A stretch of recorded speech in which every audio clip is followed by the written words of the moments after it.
Hey everybody, I'm not muted and I'm here. Welcome to the OSINTcurious interview of this week. So we had a general repetition. This is why we are all laughing and I kind of screwed up. I thought I knew computers, but I clearly don't.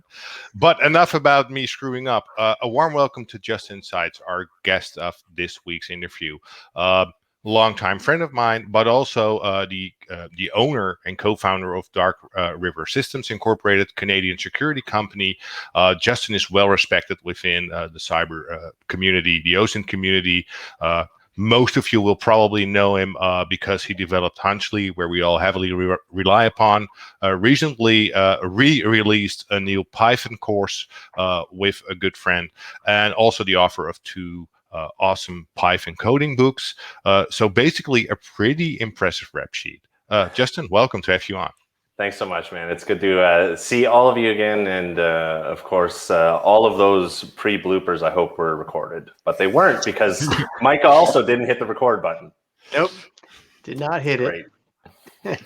So about Micah, we just heard your voice. Can you briefly tell us that you are here and who you are? Yeah, hey everybody, I'm Micah Hoffman. I go by WebReacher on Twitter. Nice to be here. And Christina, would you like to introduce yourself? Hello everyone, I am Cristina Lecati and I go by Cristina Lecati on Twitter as well. Okay, and last but certainly not least, we have Ines Narciso on board also today. Hi everyone, my @ on Twitter, and I knew this was going to be a problem, so I'm going to try to spell it out because I never thought this would be like relevant one day, but apparently it is. So if you're thinking about creating a Twitter account, do something more simple, but it's IWN_LX on Twitter. I remember, and we can probably drop it in as a popping later on. First off, Jason, how are things going? We last time you were on, I think you were about to release version 2.0 of Hunchly. How are things? Yeah, has it been that long? Things have been good. I mean, our team has grown a bit since then. We've added a few more people. We have more joining, which we'll be announcing soon. I'm sure you will all love the new hire. And yeah, we've spent a lot of time just kind of working on making Hunchly do what it was already doing, but do it faster and better. So we're not really known for being the sexiest software developers ever, because we tend to just take care of stuff that bugs our customers and not necessarily stuff that's sexy or hot at the time. And then, of course, I transitioned Automating OSINT away to my co-instructor, Cynthia, who redeveloped a bunch of content and re-released some materials that needed to be done. And kind of in tandem, it just worked out at the same time that the second edition of Black Hat Python was released, which really the kudos go to Tim Arnold on that one. I really didn't have anything to do with it. So that has really been probably 2, maybe even 3 years summed up as best as I can. And I got to see some of you, of course. Yeah, and that's also almost a year ago. That was at the OSINT Summit, a night to never forget. None of us. We will not. We will not. And we will not speak of it either. No, I was like getting real uncomfortable in my chair. Yeah. Before with Nico. Yeah. So a lot of good things came out of Hunchly, I think, for a lot of us, because we do all heavily rely upon it, and because it keeps track of all the stuff you do within your Chrome browser. But I saw a question on Twitter popping in. When can we expect some Firefox stuff? Because all the OSINT community all like to use Firefox, man. I know. And so there's been no progress on a Firefox integration. I mean, we desperately want it. We've asked Firefox out on a date. We've sent cards and chocolates, nothing yet. But we have been for years trying to get an integration working with Firefox. And the issue is just simply when Firefox adopted the Chrome extension model to make life easier for developers so that they could just build an extension once, deploy it twice, they brought over about 95% of the API from Chrome, and they left out about 5% of the things that not a ton of people were using. One of those things is MHTML capture, which is how Hunchly completely relies on doing its evidence capture. So I have tried numerous different ways of trying to get some action on it, but the actual MHTML capture happens kind of deep in the belly of Chromium. So it's not necessarily something they could just build with JavaScript or some other easy library. So the good news is there's more options: Brave, Edge, if you don't, even Chromium, if you don't want the full Google integration with Chrome and you're worried about OPSEC. So there are better options, but we would love to be on Firefox, of course. All right, and when I look at new features, a specific thing that stands out for me that you are still keeping it quite minimal, Hunchly. Is that deliberately, or are there other reasons behind that? It's very deliberate. Yeah. I mean, some of you even here have had research discussions with me where I can talk about where we can apply machine learning and where we can do these, natural language processing and all this other fancy stuff. And the thing is that we find that really interesting, but what we also know is preservation is actually a really difficult task. It's not simple to follow an investigator around and preserve everything they see in a non-obtrusive way, right?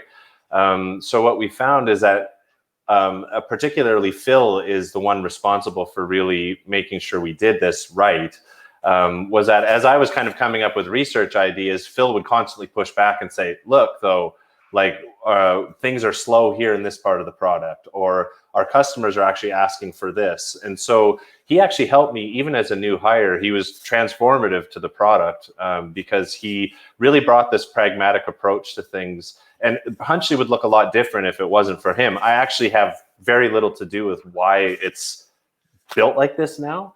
That's really my team. My job is just to use it and to talk to people. But it is very deliberate that we keep things simple. You also have to remember, Nico, even the old organization where you came from or others, you can't drop a complex product on top of an investigator ever. So investigators also hate doing 5 days worth of training if you're just doing one product every day. So the whole notion for us was, I want to be able to take the crustiest, oldest, angriest Dutch policeman, of which I know or knew. Thank you for that. And I want to be able to just send it to them, and in 5 minutes they get it. They're like, yep, I don't need all the other fancy stuff that's in Hunchly. I'm not going to use it, but this stuff is great. I just about ripped my laptop off from my table. So yeah, that was the idea, and we've stuck with that. Don't worry, we do have a pipeline of interesting ideas. You probably won't see them for 3 or 4 years. Right, understood. So outside of Hunchly, you've written books, you've written courses, you're building tools. Are you doing investigations still? Yes, I am. I can't really talk about it publicly, but it's in finance, not necessarily in some of my other research interests, which used to be counterterrorism or cyber or whatever. So it's more financial investigations. By far the most fun I've had in investigations ever. It's really my thing. I enjoy it. I largely use it as a way also to be a road tester of our own car, right? So Hunchly comes with me on every one of those investigations. It's not traditional consulting. It's kind of, it's a weird business that I would love to talk to you about over drinks sometime, privately, not in front of the whole internet. All right, cool. But does that still demand you to learn new things every day? Because we just talked about these things privately outside of this interview, that we all learn every day. What are new things you recently learned that you didn't know, let's say, for instance, a month ago or a year ago, where you now say, hey, that's really powerful?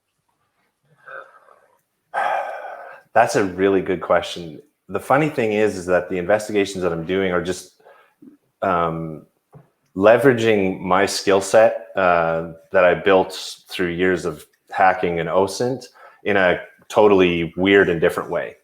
So I'm not necessarily learning, actually that's not true. One thing I learned was that the FRIDA and objection reversing frameworks for mobile applications will get you data that you will never get from your browser. So it has been transformative in how I do research, because I can actually kind of go from zero to data interception, regardless of whether I can use a proxy or not, very quickly using that framework. And it has nothing to do with network packets or anything like that. So that has been transformative. That tool set, Frida and Objection and some of the associated tools that go with it, has been completely transformative. So can we talk about that for a second? Because Sure. what you're really talking about is your foundational knowledge, that other knowledge outside of the world of OSINT that is helping you understand the world, understanding the internet, understanding how computers and mobile devices work, that then you can build your collection, your analysis on top of. Do you find other skills that you've learned in the past in your many different jobs also coming to bear and helping you do your open source intelligence or your investigations better? Yeah, I mean, always. I mean, I just had this conversation yesterday. They're like, well, what's someone had said to me, what's one of the things, what are some of the skills you use, or what was a transformative piece of training for you? And it's like, well, it all was, because I mean, I can even take, when we were not, as a young family, when we were not doing financially well, I used to sell computers at Future Shop, which was bought by Best Buy. So think of me in like a blue shirt selling you computers for like $10 an hour. And the thing was, though, is that their training transformed me how to actually talk to people, right? How to empathize with people, how not to sell people products that they don't want, that they're just going to return. That's useful to me because that training actually also allows me, when I'm reading someone's written material, to kind of empathize with them, to start thinking about what is this person saying? Why are they saying these things? Why do they say them like this? What are they objecting to? So that's like the furthest. I mean, I also did, steelworking. I'm not sure how that applies. Probably tenacity is where the steelworking job. Work ethic. Yeah, work having ethic, to grind maybe. things out. Yeah, exactly. Maybe that. But I mean, every job I've had along the way, there's always been things that I've used in OSINT and in investigations, for sure. It all is kind of like Lego blocks that stack one on top of the other, right? And sometimes you forget about the little ones that you got maybe 15, 20 years ago, but they're there and they're why you know what you know today. So, and sometimes they just work in the background. Right? Exactly. Learning that is in your brain and it just works automatically. And I assume that, for example, learning how to communicate also helps you write better reports in the end of the day.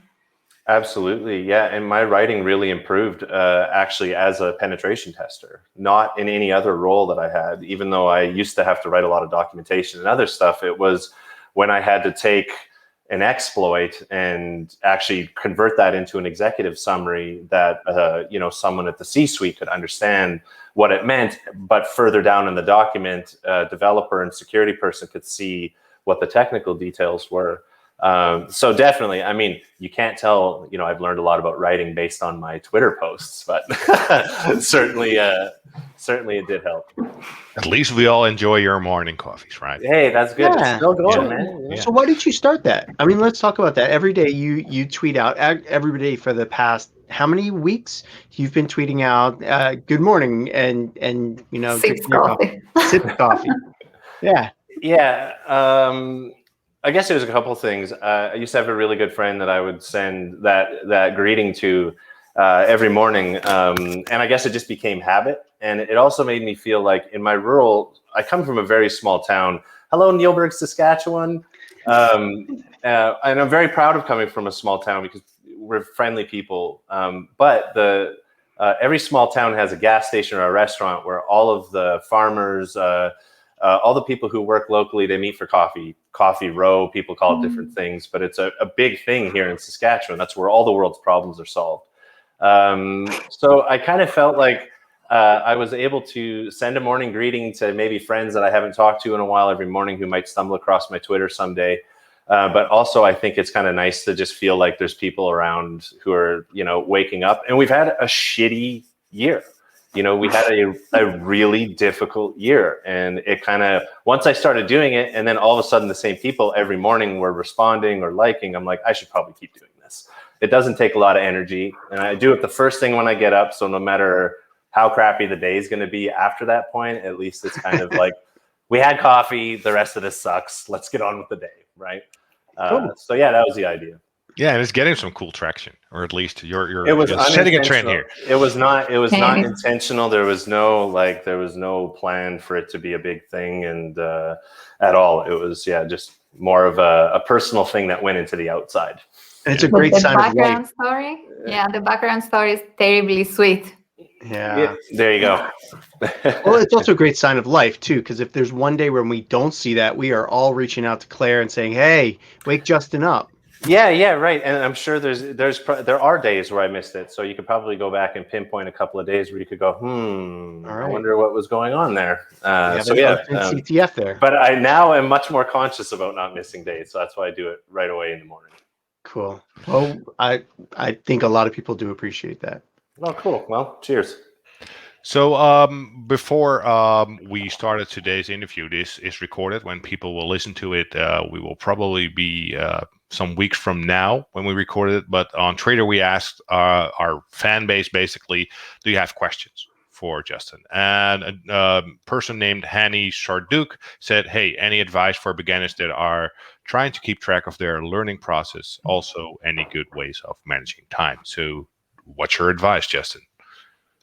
I mean, my advice for pretty much everything in life is do what feels natural. So for me, you can't see it right now because I can't show you my notes, but I have this beautiful handmade pen from my friend Nate Unruh. You'll see him on Twitter as well. And I use a massive spiral bound notebook to keep track of my work. Now, that's not web preservation, obviously. I totally. I print things out.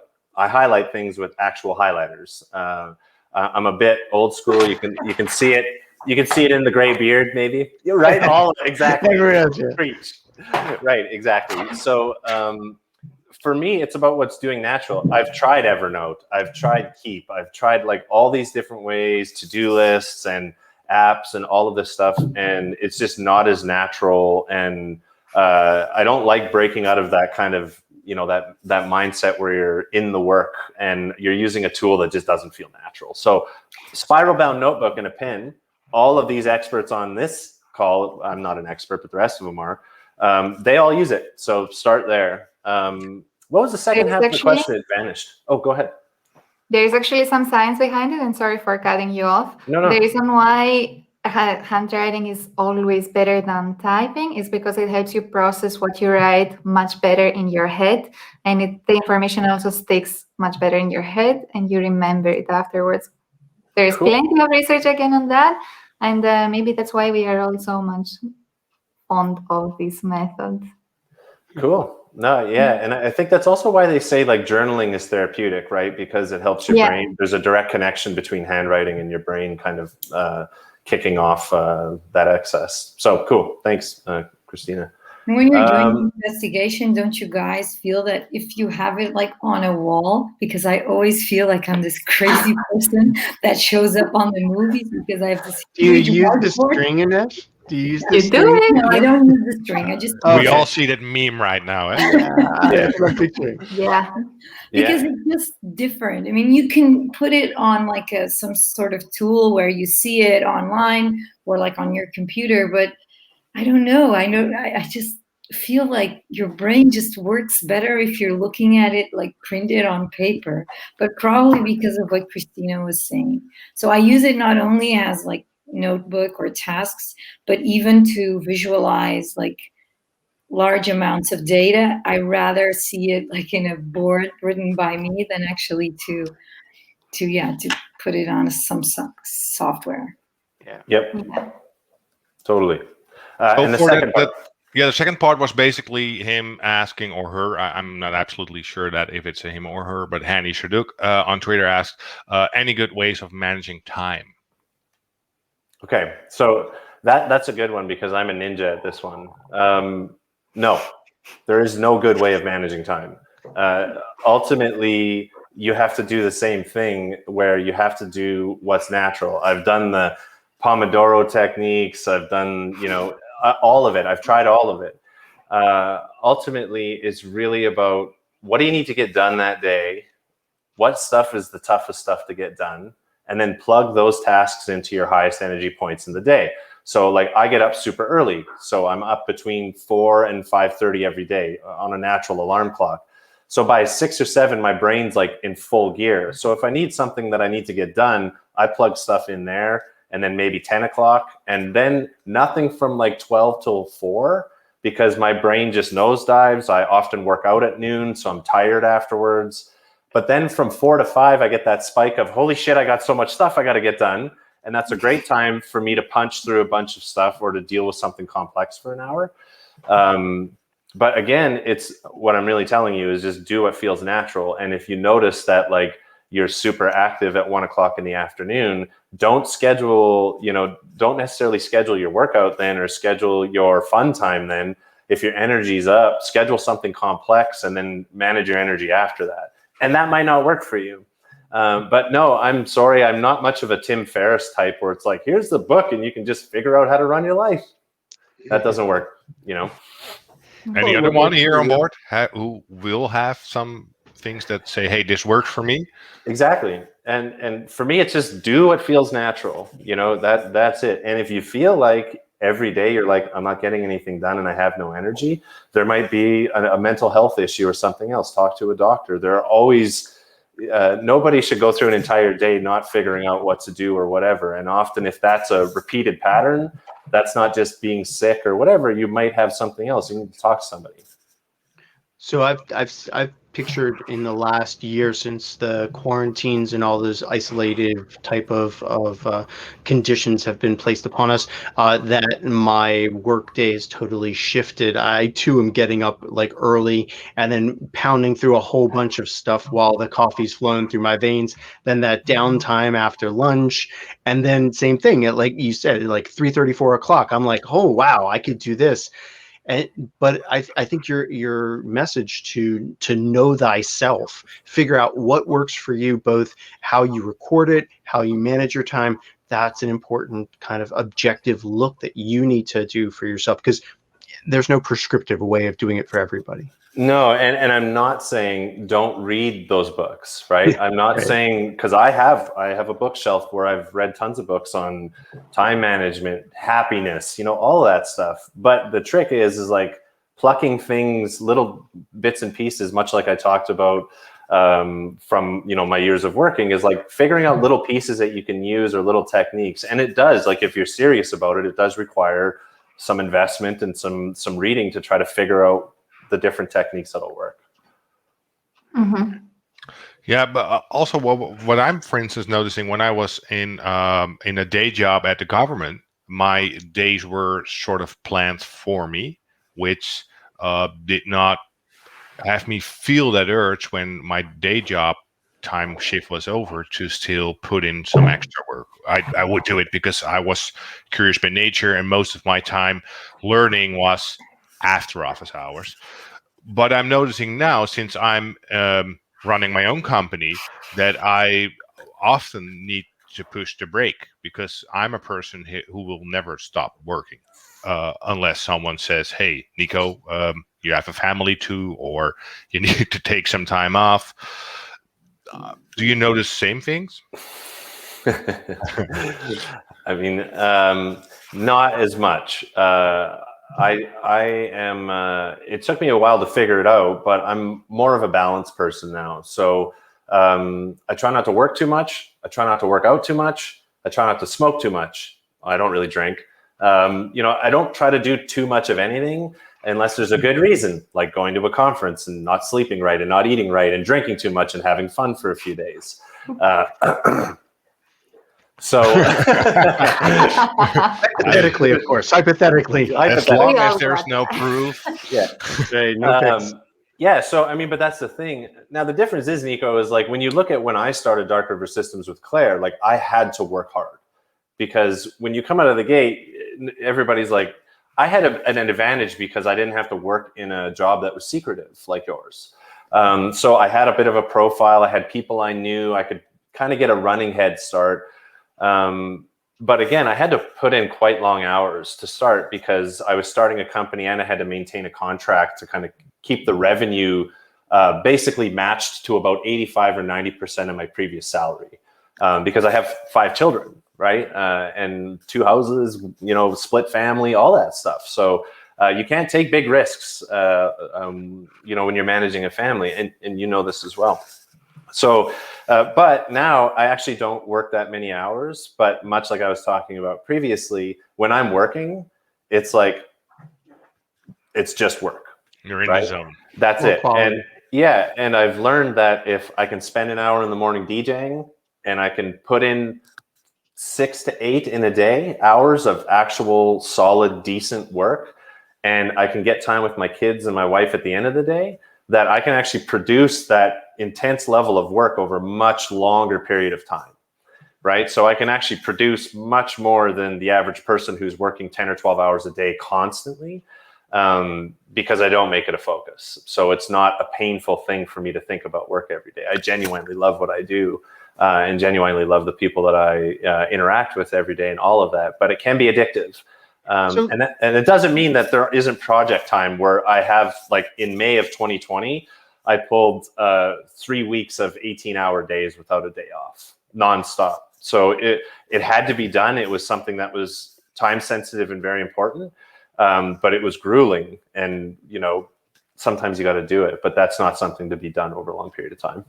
So I was just going to ask that about the level of effort changes across your life and across the work that you're doing. Having that sustained high level of necessity is extremely stress producing. And what I'm finding is that in my 20s and 30s, I was putting in the high hours, lots of hours, because there was so much to learn, and it was so exciting and all.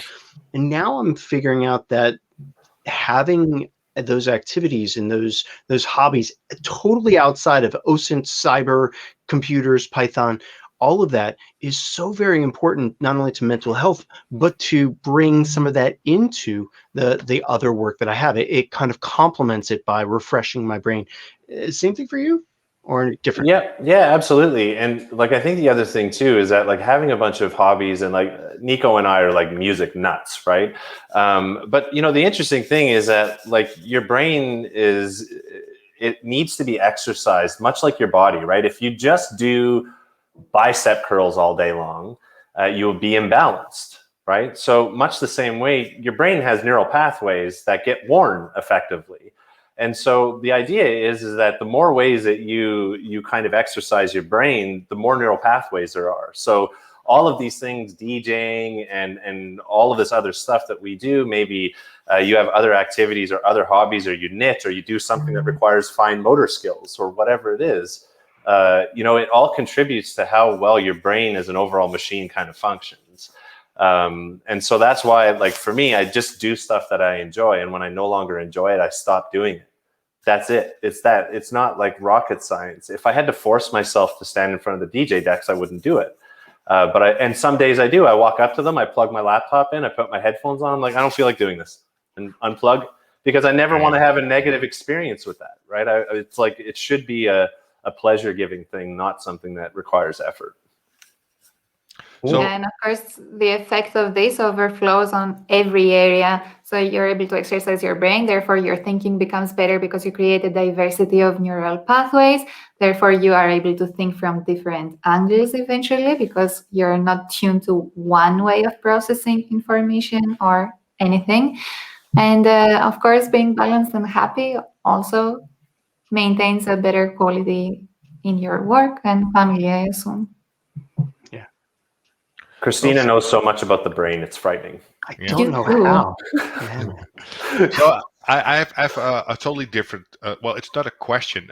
Basically, all the people we interview, we always ask that question: what do you want to learn in the upcoming year or longer? And during maybe our past 10 interviews, almost everybody said we want to learn Python coding. Well, and I know that you know a little bit about Python. It's basically in your handle, even partially on Twitter, and also it's in your books. It's in your re-released course, because it was rewritten to Python free. Correct me if I'm wrong. So, can you tell us, why do you think that all the people that answer that question want to learn Python? It's a good question. I think part of it is because Python is probably the closest programming language I've seen that's to the English language, right? So it's very kind of easy, even for a layperson, to kind of read it and understand somewhat what's going on, or someone who's new to the language. And I think that when you also look back at kind of 2004 to 2010, it just so happened that there was like a lot of tools written in Perl, and there was some in Python, and it was kind of a smattering. But then you had some really big name researchers at the time starting to build frameworks that were really well known in Python. So this is like Pedro Mamini and Cody Pierce and Aaron Portnoy, and a lot of the people who used to be at Tipping Point's 0-day program. They started building these beautiful frameworks in Python. My old boss, Dave Attell, released a fuzzer called Spike that was originally in C and then in Python. Our product at Immunity was Canvas, all written in Python. So you saw that if you wanted to build modules for Canvas, if you wanted to build a plugin for Immunity Debugger, if you whatever, you had to learn Python to do it. So I think that kind of somewhat grandfathered the language in. Now, of course, the big split in the community was when Metasploit went to Ruby. Because of course it would have been great if we all could have played in the same sandbox, but tons of people also say they love Ruby, and I think that ultimately Python was the language I learned, because I swear I can't do C and C++. I don't know what it is. I used to take C++ apps, and instead of or C apps, not always C++, but stuff that was compiled C. And I really couldn't fundamentally understand what was going on. So I would disassemble it into assembly and read it that way, because it was easier for me to understand. And I don't know why I have a mental block, and I still do to this day. Like, don't ever ask me to write C or C++. So it just, it was one of those things where it was easy to learn for me, very quick to build tools, and everybody else was doing it. So tell us about the new class, or the refreshed class that you got. Yeah, no, and really, I shouldn't be the one speaking about it. It's really Cynthia's thing. So please tweet at her after this and get her to kind of to talk about it. But really, what had happened was, the course needed some updates, and a lot of API stuff had changed. Instagram was gone. There was just stuff that needed to be cleaned out of the course. And we are a small company, so it was always about making sure I'm using my time wisely. Cynthia is amazing. I've known Cynthia for over 10 years in previous jobs that we can't discuss. But she's amazing, very skilled. And I was like, you should be the one teaching this course, not me, right? So after a bit of prodding and back and forth, she wanted to do it, ripped the whole original Python introduction course out, redid it all in Python 3. It is so good. She's got like this perfect Canadian accent as well that it pleases me, and I'm Canadian. And all the way through, she just does a great job of walking you through, I've never written a line of Python, to holy crap, I'm writing Python, right? And that's really the what we want people to feel when they get through it, because the course is not designed to make you an expert. Like there are people who know this about me, but I'm a terrible Python programmer. Like if you talk to people, if you interviewed my coworkers from Immunity, they'd be like, never let that guy ever write a product ever, because I'm not a software engineer. And it's a different level of skill to teach someone software engineering, which is what most big, thick programming books are trying to do, versus we know what you want to do. You just want to learn how to do the Twitter API so you can search for Proud Boys or whatever it is, right? So we're going to take you from no knowledge to internet searches as quickly as possible, because that's how we would want to learn. Now, the other cool thing is Cynthia's got some other really neat things that I didn't do when I wrote the course. So she's diving into pandas and other things that are more heavy on the analytical side. Now, again, I would much prefer Cynthia be the one to talk about all of this, but I really encourage people to just go check the course out. She's done an amazing job of it, and I think you'll really enjoy it. And stuff like pandas, I don't use pandas. Same thing, I have a bit of a mental block around it for whatever reason, so I still do things, slicing and dicing things somewhat manually or probably inefficiently, but she does a good job of teaching you that, so I'm actually going to take that when she's done. So for people who are listening to our podcast version of this one, the new course, you can find it at automatingosint.com. If you want to know more, do not ask Justin, but ask Cynthia. That's pretty clear by now. So no, and listen, I just don't want to take credit. That's not mine. Seriously. Yeah, well, that's all. Yeah, and I know how you are. You are always like giving other people credit that they well, at least deserve, right? Or at least yeah, exactly. So you basically now answered that. Sorry, go ahead. Can you guys hear me right? Because my internet connection is not working properly. Because it's our first day of lockdown in Portugal, so everyone's gone home using their home internet, and I think we're like crashing the network. But if you do listen, if you can listen, I was wondering, like, I'm working on mostly at academic research right now, Justin. And one of the great discussions we've been having for people that are working on what we call digital methods, which is kind of a fancy different word for OSINT because it's kind of the same. And one discussion that's being taken is that most universities will not accept any research that is done without the platform's consent of the data you collected. So that means that for people that are working like disinformation, like me, or if you're doing like hate speech or like really important issues, that, and even like social changes, whatever you're researching, that you're limited to what platforms give you. Now, since Cambridge Analytica, that's gone like way, way down. Now it's getting a little bit better, but still it's quite limited. And some people from the academic world are starting like a new movement saying, actually, that shouldn't matter because they're private companies, and what should matter is just users' authorization.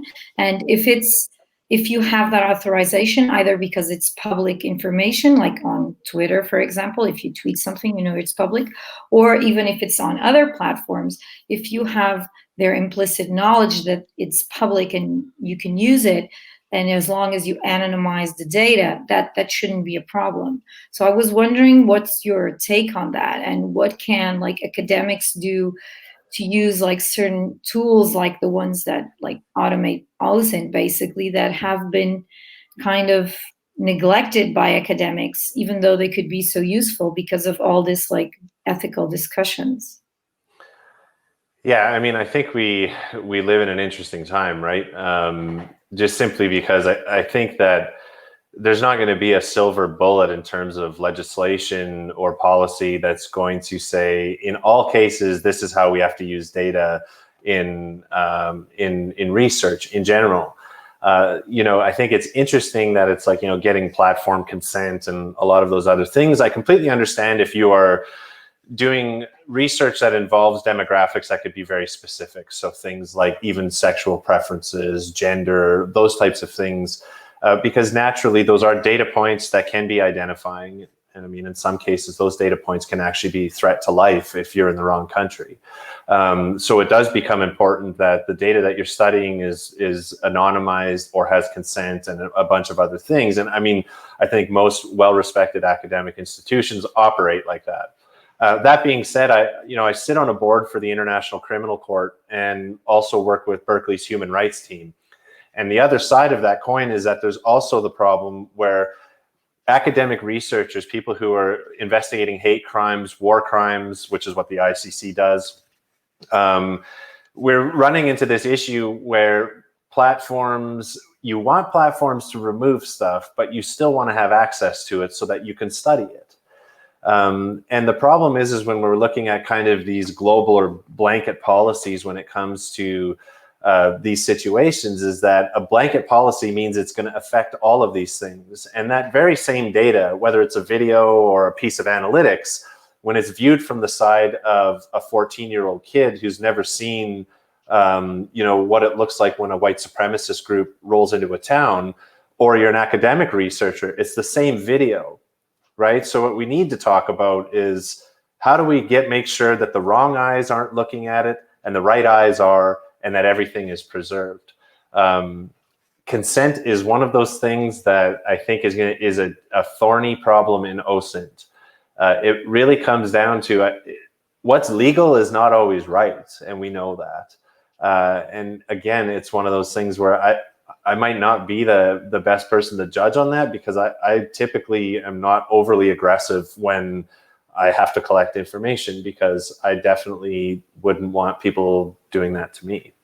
But there are times where you have to make those judgment calls, and things are completely legal, but you have to make judgment calls in terms of what's right. Is this research going to be helpful or hurtful? You know, if you're just looking to get famous off of a research paper or a single hit on CNN, you might make different calls on how you're going to handle that stuff than other people would. So it's an interesting problem. It's something we talk about all the time in human rights as well, is just how do we deal with this issue of like collecting stuff, consent, and all of that. So that was a tough one. No more questions for you. I have a question for you.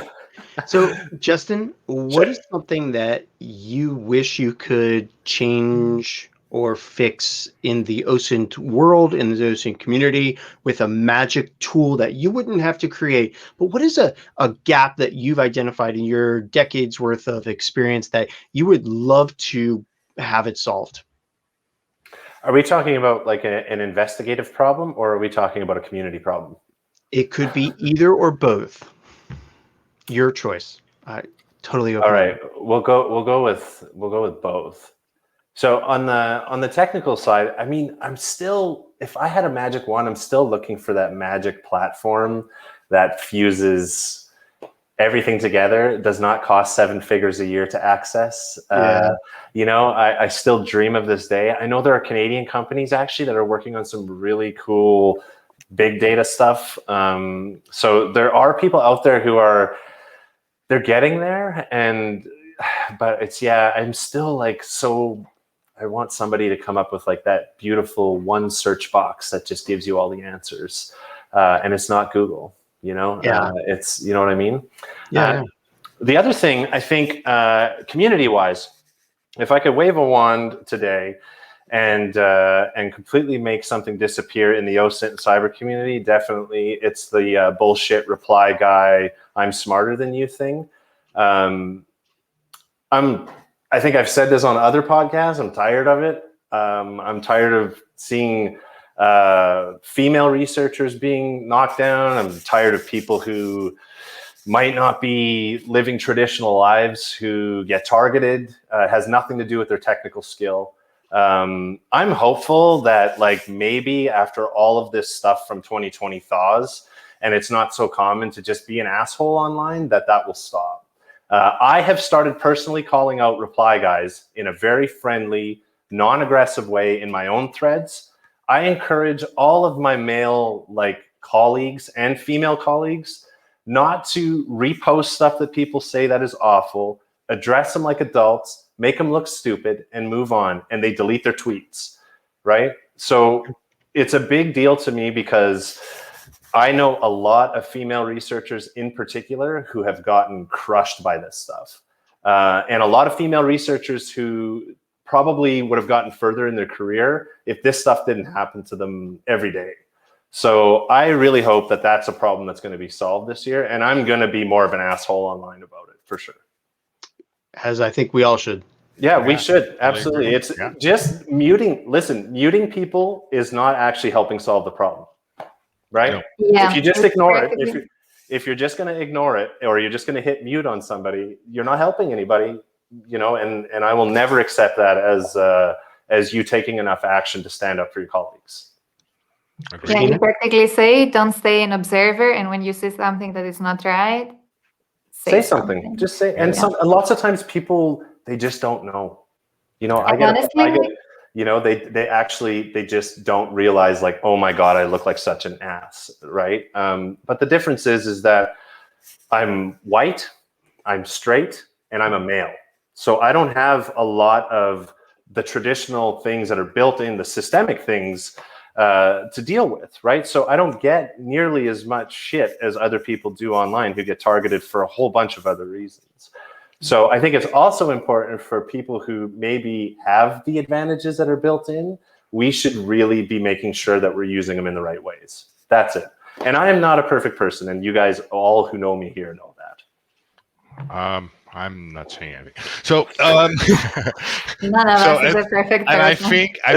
And I honestly, I'm making jokes of this, but I truly believe that what you just said, that's something that we should all be more aware of, because we will all spot these things, and it's up to us as professionals, but also as people who look up to us, which always makes me feel really uncomfortable, because I'm just that guy who tries a lot of new stuff every day, and I learn every day, like we all do. So